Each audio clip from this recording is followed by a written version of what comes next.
The moment the bulldozer pushed through the half-finished living room of the illegal house squatting on my land, I knew the HOA would come for me, but I never expected they'd try to paint me as the criminal who destroyed private community property that they had no right to build in the first place. From the first crack of splintering wood to the roar of engines echoing across the valley, it felt less like demolition and more like justice finally standing up for itself, because for months the HOA had been pretending the 3-acre patch behind my ranch belonged to them, not me, even though the land deed signed by my grandfather 70 years ago clearly traced the borders right through the spot where they had secretly, and I mean secretly, started erecting a modern, glass-walled luxury home. Meant for one of their board members, Karen Sheffield, the self-proclaimed queen of the HOA who strutted around our neighborhood like she'd been elected mayor of the entire county. When I first stumbled onto the illegal foundation work, the cement trucks creeping in at sunrise, the workers avoiding eye contact, the HOA president waving a forged community expansion permit, I tried to settle things the polite way, telling them they had 72 hours to clear off my property. Instead, Karen laughed in my face, pointed at my boots, and said, "People like you don't understand property values. We're improving your land. You should be paying us." That was the moment I decided I'd had enough. I filed complaints, sent property line records, called the county office, even hired a surveyor who confirmed, on camera, that the entire structure was illegally placed. Still, the HOA ignored everything, convinced their political ties and neighborhood influence could bury the truth. So when the county finally mailed the stop-work order, I didn't wait for another trick. I brought in a demolition crew at dawn, showed them the paperwork, and within minutes, the house that had stolen my land began collapsing like a cheating lie finally exposed. What I didn't expect, though I probably should have, was the HOA sending 8 board members marching across the field like an angry parade of neon-vested vultures, Karen leading the charge with her phone recording as she shrieked, "This is vandalism. This is destruction of community property. You're going to jail." I told her the only thing that belonged to the community was the embarrassment she brought to it, but she wasn't listening. She was already posting clips online, twisting the narrative, screaming about how I had destroyed a $1.2 million home paid for by resident fees. A lie so absurd it almost became funny, until the sheriff's office actually showed up, not to arrest me, but to tell me the HOA had filed a lawsuit claiming damages, trespassing, harassment, and something they called infrastructure sabotage.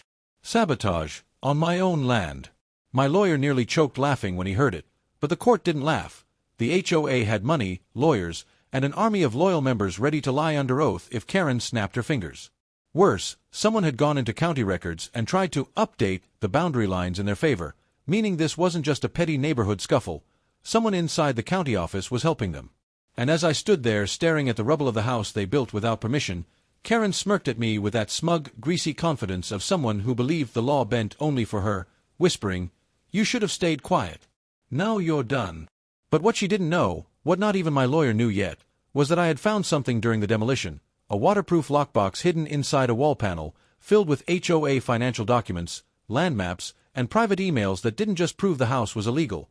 They proved the HOA had been running a land grab scheme across the entire county, bribing local workers, forging permits, and quietly flipping stolen land to board members under the radar. And as the dust settled and the last beam of the illegal structure crashed to the ground, I realized the HOA wasn't just suing me to punish me. They were trying to bury the one piece of evidence that could dismantle their entire shadow operation forever. I realized the HOA had made their biggest mistake the moment I opened that lockbox, because while they were busy suing me for knocking down an illegal house, I now held the kind of evidence that didn't just win lawsuits, it sent people to prison. I didn't sleep that night. Instead, I sat at my kitchen table with the lockbox spilled open before me like a crime scene disguised as office paperwork, flipping through forged signatures, land transfer bribes, and emails where Karen casually wrote phrases like, "The county clerk is already paid," and "No one will question one little boundary shift." What struck me hardest was how confident they were, not cautious, not worried, but arrogant, the kind of arrogance that comes from getting away with something for years. And as I compared the maps from the lockbox to my own land deed, a sickening realization washed over me. It wasn't just my property they were after. There were at least 12 other parcels, farms, woods, empty fields, each marked with notes like, "Future acquisition," "Owner difficult," "Pressure later," and the worst one, "Demolish existing." They weren't building a neighborhood. They were carving out their own empire one illegal foundation at a time. Still, having all this evidence didn't automatically protect me. The next morning, 3 unmarked SUVs rolled up my driveway like I was the one under investigation. Out stepped Karen and 2 tall men wearing matching gray suits, the kind of expensive fabric only lawyers, or people pretending to be lawyers, wore. Karen acted like she owned the place, waving a thick stack of papers as if they'd already won. "Consider this your final warning," she hissed, dropping the documents on my porch. "You destroyed HOA property. The lawsuit is set.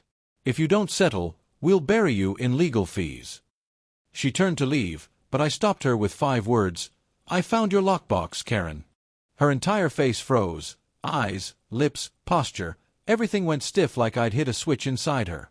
She recovered too quickly, forcing a laugh, but her nervous hands betrayed her. "What lockbox?" she said, too soft, too careful. I didn't elaborate. I simply held up one map corner, enough for her to see her own signature. She blanched so hard she looked like someone had drained the blood from her with a vacuum. The 2 lawyers stiffened behind her. She jolted forward, whispering, "Where did you get that?" But instead of answering, I went inside, shut the door in her face, and locked it. That should have been the end of her little performance, but Karen was the kind of person who wouldn't lose gracefully or quietly. Within an hour, the county inspector, one of her allies, showed up claiming he needed to evaluate environmental damages caused by my demolition, which made no sense because the house shouldn't have been there in the first place. He circled my property with his clipboard, muttering fake violations that he clearly planned to write up as official threats. When I told him I had proof the construction was illegal, he smiled in that bureaucratic way that meant I was supposed to feel small and powerless. "The HOA wouldn't build without proper approvals," he lied smoothly. "If you have concerns, present them in court." Court. That was exactly where they were dragging me, and they thought they'd win because they controlled the story. But stories change when you hold the truth. That afternoon, I took the lockbox to my lawyer, a tough old bulldog named McCready who'd survived more county corruption than most people knew existed. When he saw the documents, he took off his glasses, rubbed his beard, and said, "Son, this isn't evidence. This is a nuclear weapon." But launching that weapon wouldn't be simple.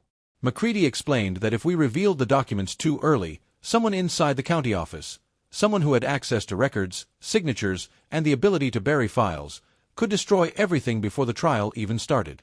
We had to move quietly, strategically. "You're not fighting the HOA," McCready said. "You're fighting a machine. A machine with money, influence, and people in positions of power. But machines break if you pull the right wires. So we created a plan: leak nothing, tell no one, and collect even more evidence. And that meant I needed to get inside the HOA office. Not physically, they'd never let me through the door. But digitally, maybe. Because while everyone underestimated me as some redneck landowner, I had a background they didn't know about. I wasn't just a rancher. I'd spent 8 years as an IT forensic specialist for a private security firm before inheriting my grandfather's land. I knew how to track signatures, metadata, email chains, things the HOA probably didn't even realize they were leaving behind.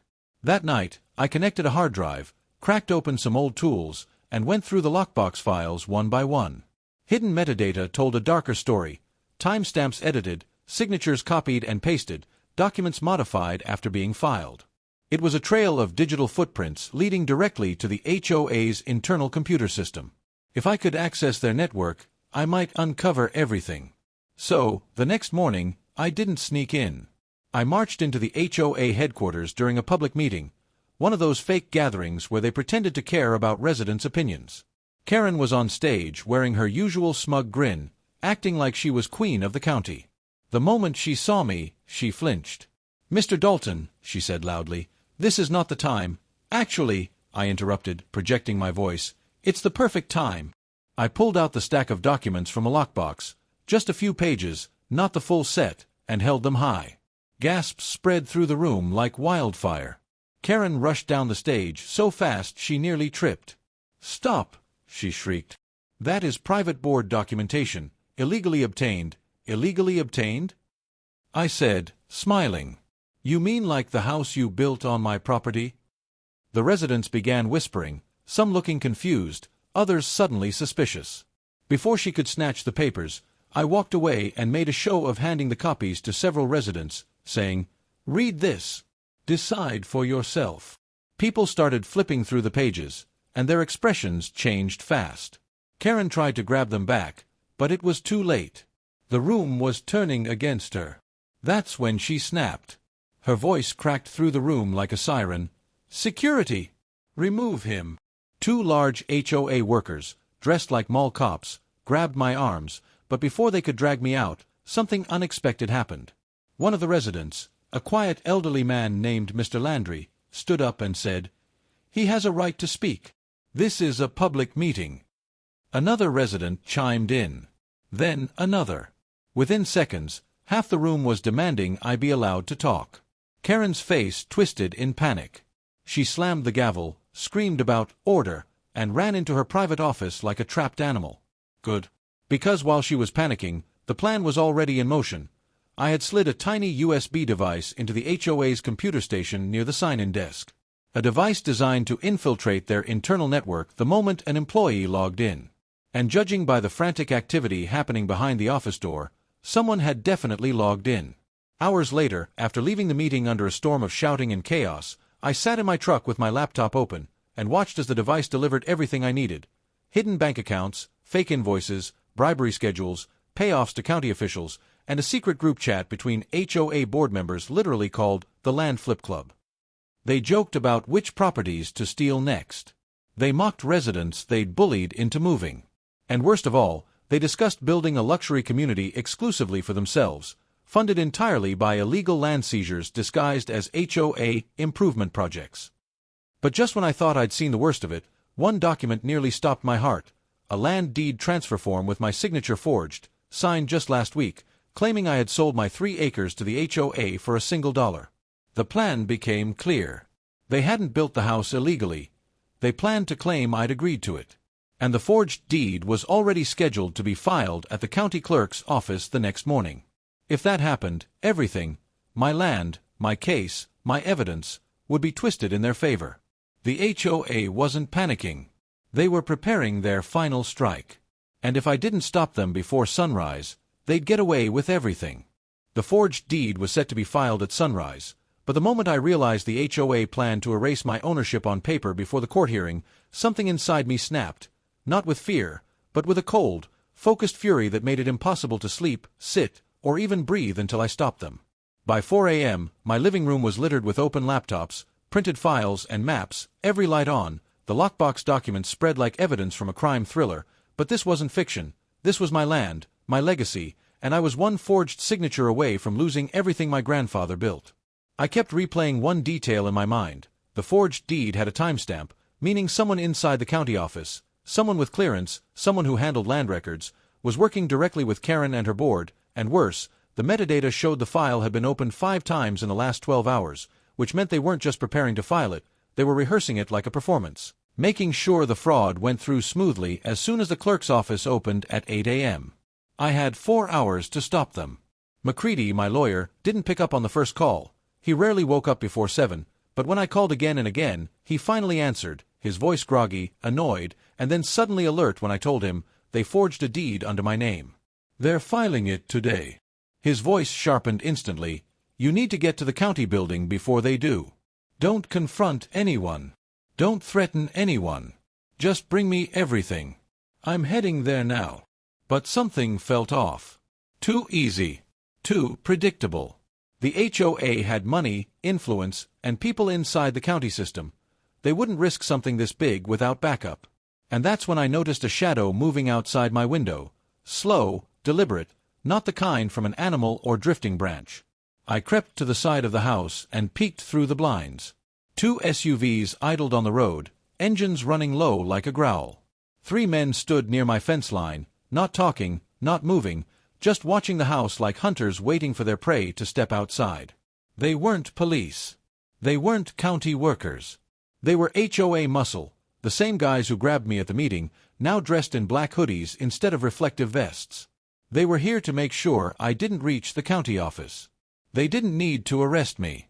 They just needed to delay me long enough for the forged deed to be filed. A delay of even 30 minutes could cost me my land forever. I turned off the lights, slipped out the back door, and quietly moved through the field behind my house, staying low behind trees until I was far from the road. I kept checking behind me, half expecting the SUV headlights to swing around and chase me through the grass, but they stayed put, waiting at what they thought was my only exit. Good. Let them wait. I jogged through the darkness, heading toward the old service road that led to town, the one no one used anymore because the bridge washed out 5 years ago. I wasn't planning to cross the bridge, I just needed to make it to the highway.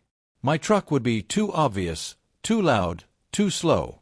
So instead I pulled my dirt bike from the shed, a beat-up Honda that hadn't been ridden in months but still fired up on the second try, and tore down the back trail, mud flying behind me as the engine revved like freedom itself.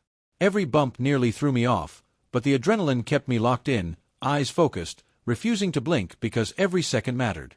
I reached the highway in 10 minutes, air cold against my face, the sky still pitch black, stars fading as dawn approached.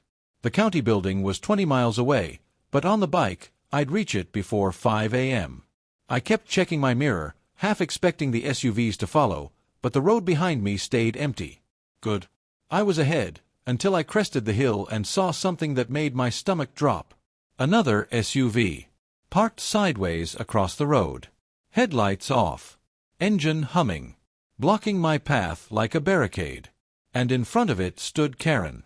Wearing a long beige coat, arms crossed, expression calm, not panicked, not angry. Calm in the way someone gets when they believe the game is already over. I slowed the bike but didn't stop, circling wide. She stepped forward, her voice carrying across the road. "You won't make it in time. The deed is already being filed." She was lying. Or maybe she wasn't. Her confidence shook me harder than her threat. "You stole my land," I shouted. "No," she said coolly. "We took what the community needed. And no one will believe your little conspiracy theory when the documents say otherwise." I revved the bike, glaring at her.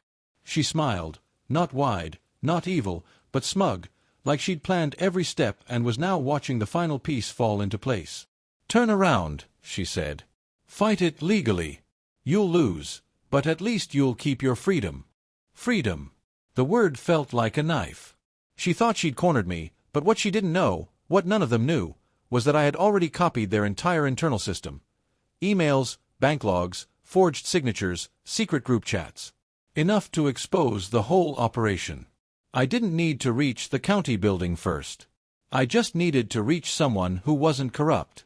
So instead of trying to pass the barricade, I whipped the bike around, speeding not toward the county building but toward the sheriff's substation 5 miles away.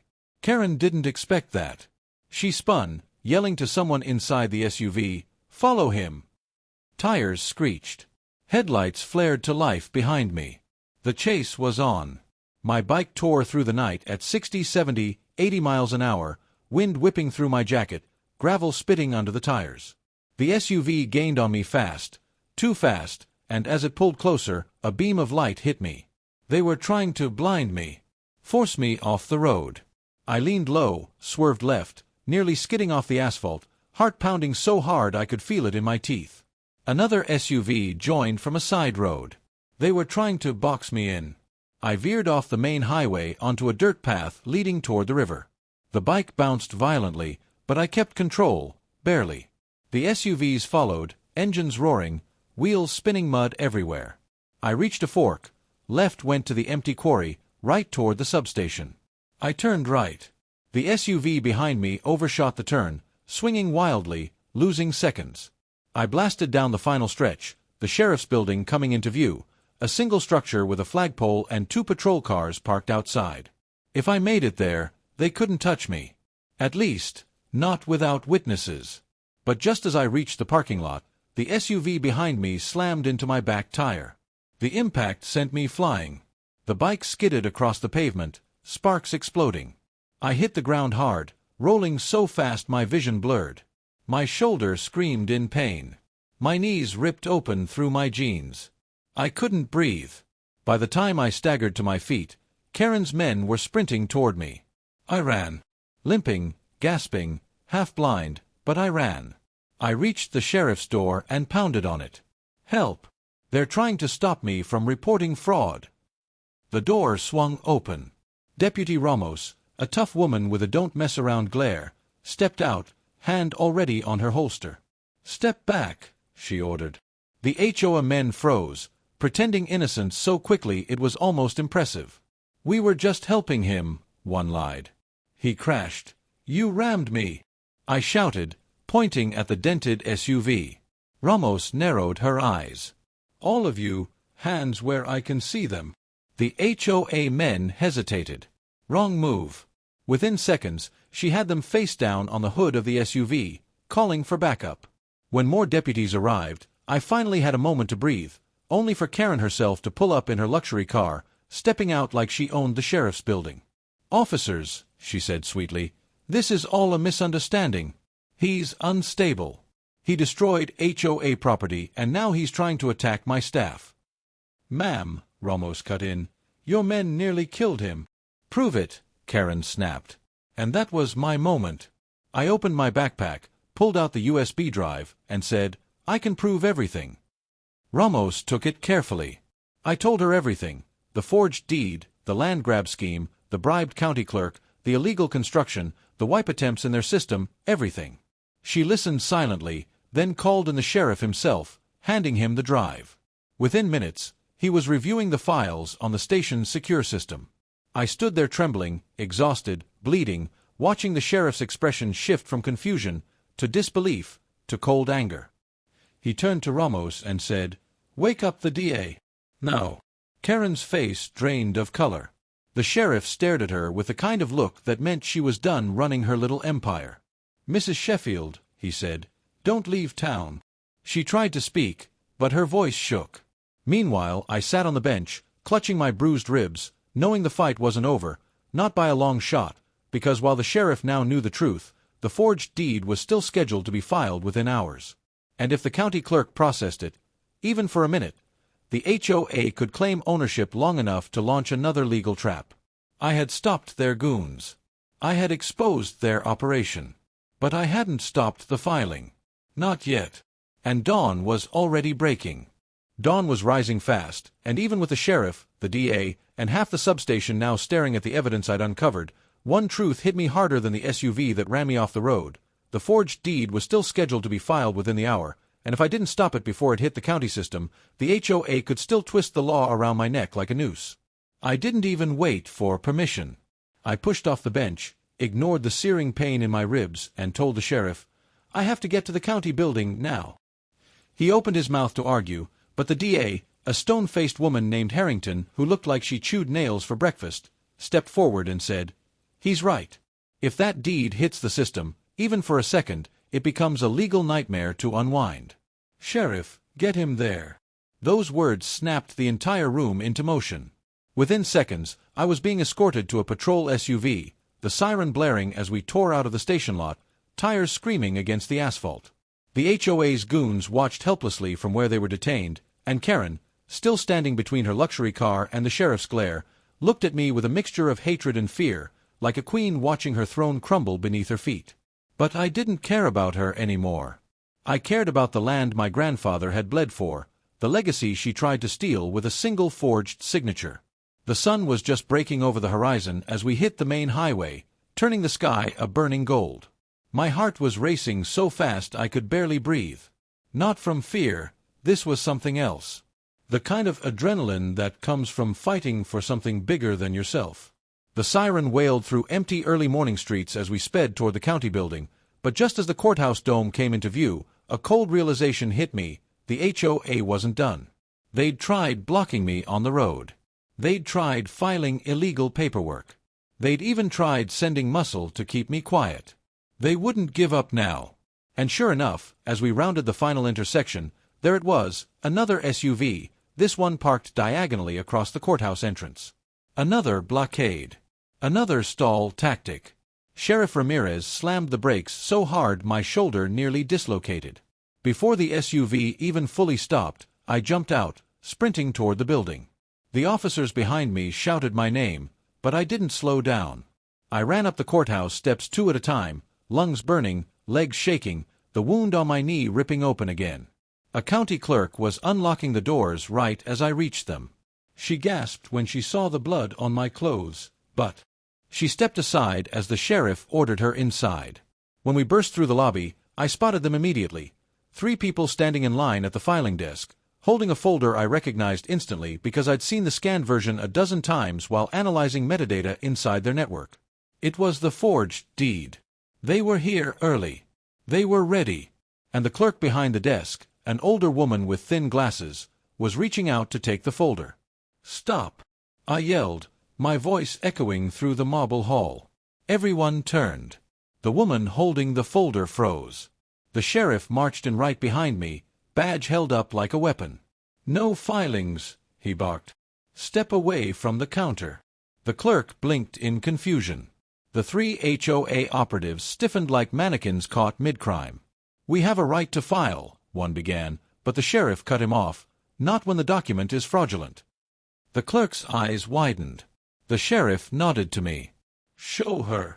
With shaking hands, I pulled out my folder, real land deeds, historical maps, timestamps, screenshots of the forged file, and the metadata proving it had been altered from the county server by someone not authorized to touch land records. The clerk looked at everything carefully, one page at a time. Her face grew pale, then angry, then horrified. "This," she whispered. "This is a felony." Behind us, the HOA operatives tried to leave, but deputies blocked the exit.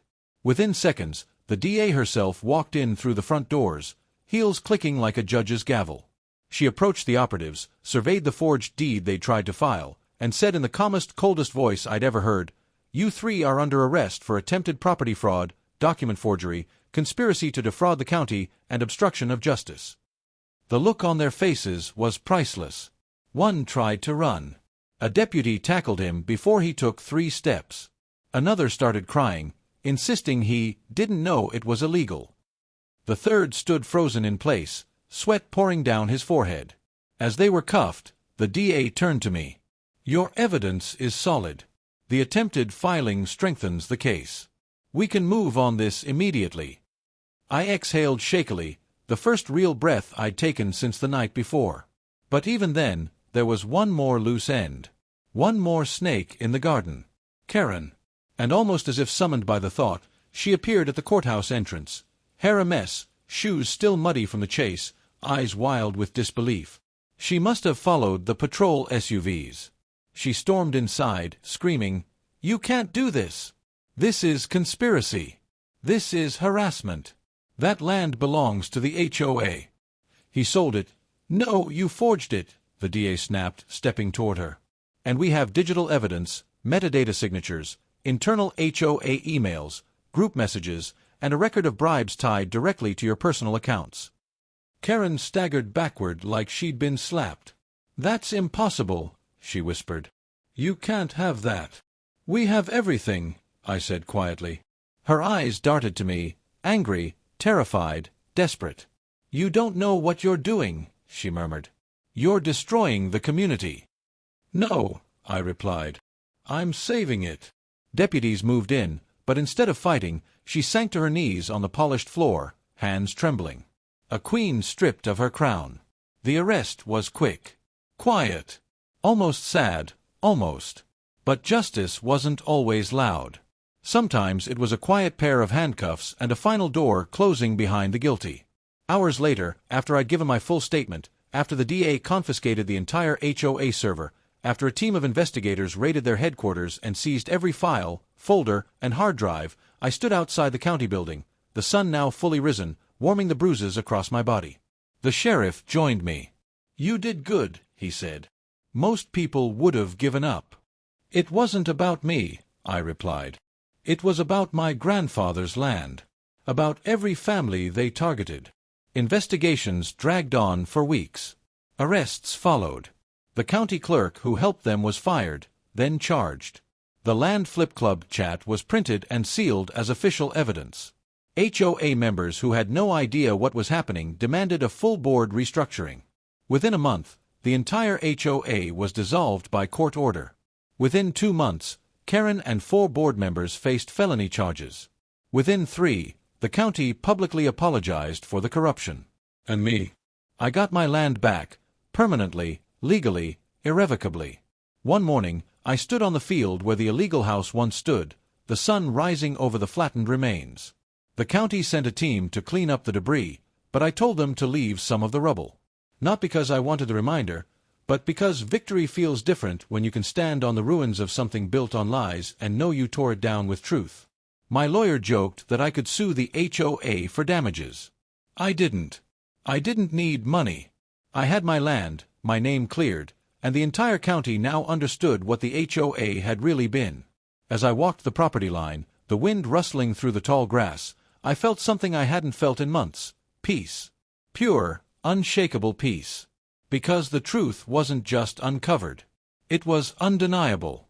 And if the HOA ever tried anything again, not that they'd dare, well, I still had the lockbox, the evidence, the story, and the courage that came from surviving it all.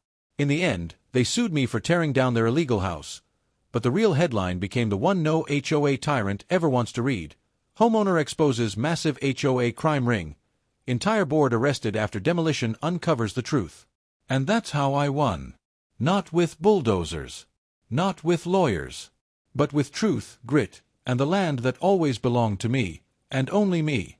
I thought the courtroom explosion of truth was the end, but the HOA's final play was darker, dirtier, and more dangerous than anything they had tried before, and it came crashing into my life at the exact moment I believed I had finally won. Because just 3 days after Judge Halden ruled in my favor, ordering the HOA to pay restitution for the illegal structure they built on my land, compensating me for damages, and publicly declaring the HOA president Karen Mallory guilty of trespass, fraud, and misuse of community funds, a brand new lawsuit arrived at my door. Except this one wasn't filed by the HOA, it was filed against the HOA, naming me as a critical witness, and dragging me into a high-level spiral of criminal investigations I never expected to see. At first glance, I thought maybe it was another petty retaliation, another stretch of legal harassment, but the moment I saw the seal of the state attorney's office, everything inside me tightened like a rope around my ribs. And then my phone rang, an unknown number, and a stern voice identified himself as Investigator Lang from the Financial Crimes Bureau, informing me that the HOA wasn't just corrupt, wasn't just sneaky, wasn't just malicious. They were being investigated for large-scale laundering, contractor kickbacks, and bribery. And the illegal house they built on my land was part of a much bigger scam that had been running for almost 7 years. He said they needed my testimony because the property documents, the construction receipts, the HOA's forged land survey, all the evidence I had uncovered, aligned with several other ongoing cases where homeowners had been threatened, manipulated, or extorted. And before I could fully process his words, Lang added, "Sir, you're in danger. We need you under protective supervision until the indictments are finalized."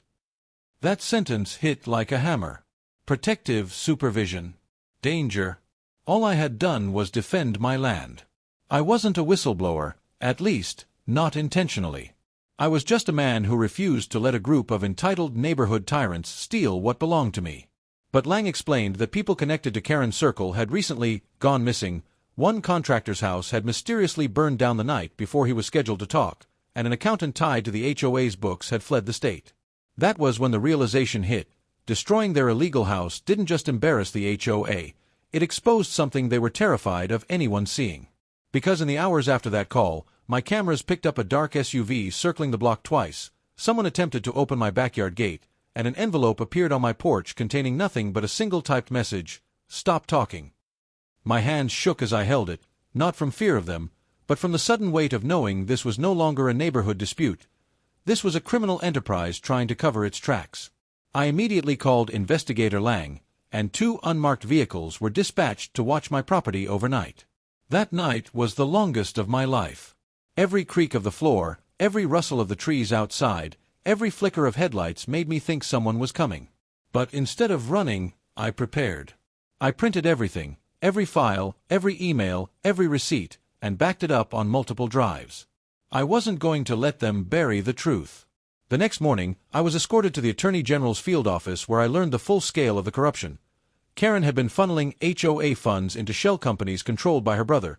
They had been falsifying maintenance expenses for years, and the illegal construction on my land was just one of 9 similar land grab attempts designed to inflate property values for their investor partners. My refusal, my demolition, had crumbled an entire chain of fraud. And now the HOA board was panicking. During the meeting with state prosecutors, I gave my full statement, handed over all evidence, and signed my witness affidavit. But it was what happened when I left the building that truly ended this war once and for all. Karen herself was being led out the side entrance in handcuffs, screaming at officers, "This is a mistake! He set me up! He's the criminal!" And when she saw me standing there, her face twisted into pure hatred. "You destroyed everything!" she shrieked. "You have no idea who you're dealing with!" But the officers shut the car door on her rant before she could finish.